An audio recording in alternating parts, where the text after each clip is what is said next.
It was raining the kind of rain that felt heavy, cold, and uncomfortable. 12-year-old Aria walked beside her mother through a quiet side street of the small town of Raven Hill. Most of the shops had already closed, but one strange little antique shop was still open. A dim yellow bulb flickered above its door, and the windows were covered with dust. Something about that shop made Aria stop.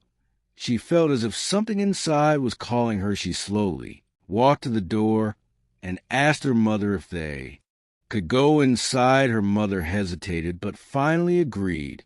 The bell above the door rang softly. As they stepped inside, the air felt much colder than outside. Shelves were filled with broken clocks, cracked mirrors, old music boxes, and dozens of dolls sitting silently in different corners of the room. But in the center of the shop, inside a glass case, was one doll that looked different from all the others. It had pale porcelain skin, deep black eyes, and stitched lips curved into a strange, unsettling smile. Small nameplate under the case read, Emily 1963 Aria. Could not look away. She felt drawn to it in a way she could not explain. She whispered that she wanted that doll. Her mother tried to refuse, but before she could say more, an old shopkeeper appeared from the shadows and quietly said that the doll had been waiting and that they should take her. Feeling uneasy but confused, Aria's mother finally agreed, and they took the doll home. That night, Aria placed Emily on a wooden chair in her bedroom. Thunder rolled outside, and lightning flashed through the window. Her mother warned her not to play with the doll too much, but Aria did not listen. She sat on her bed and whispered to the doll, telling her that she would take care of her. The room suddenly felt colder, and for a brief moment Aria thought she saw the doll's eyes shimmer, but she shook it off and went to sleep. At exactly 3 a.m, Aria woke up to a faint tapping sound. She slowly opened her eyes and sat up. Her heart started racing when she noticed that the chair was empty. Emily was no longer there.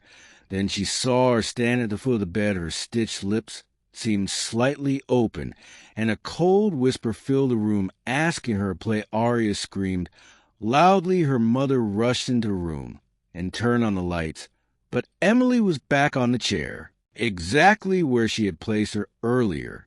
Smiling peacefully, her mother said it was just a nightmare, but Aria knew what she had seen was real. From that night on, strange things started happening in the house. Aria heard footsteps in empty hallways, doors opened by themselves, and faint whispers called her name late at night. Every morning she noticed that Emily was sitting closer and closer to her bed. Dark bruises began to appear on her arms and legs, and terrifying nightmares kept her awake. One morning, she went to look in the mirror and froze in fear, because carved into the glass were the words, "You promised." Aria's mother became worried and decided to search the town archives, where she discovered the truth. Decades ago, a lonely orphan girl named Emily Carter had lived near that antique shop. She was ignored, mistreated, and often left alone. One winter, she became sick and died inside the shop. Her spirit was believed to have been bound to a doll, cursed to wait for a friend. Anyone who formed a bond with that doll never truly escaped. Soon Aria started to change. Her voice became softer and colder. She spoke in whispers, and her eyes looked darker than before. One night, she looked at her mother and said that Emily now lived inside her. Terrified, her mother tried to burn the doll, but as the flames touched it, the doll let out a horrifying scream. And at the same time Aria screamed in pain, the fire went out on its own, leaving the doll untouched. With no other choice, a priest was called. Candles were lit around the room, and prayers were spoken. As the ritual began, the doll started shaking violently. Aria's body trembled, and a deep voice echoed through her, saying that she belonged to Emily. The priest continued chanting, and suddenly a bright light filled the room.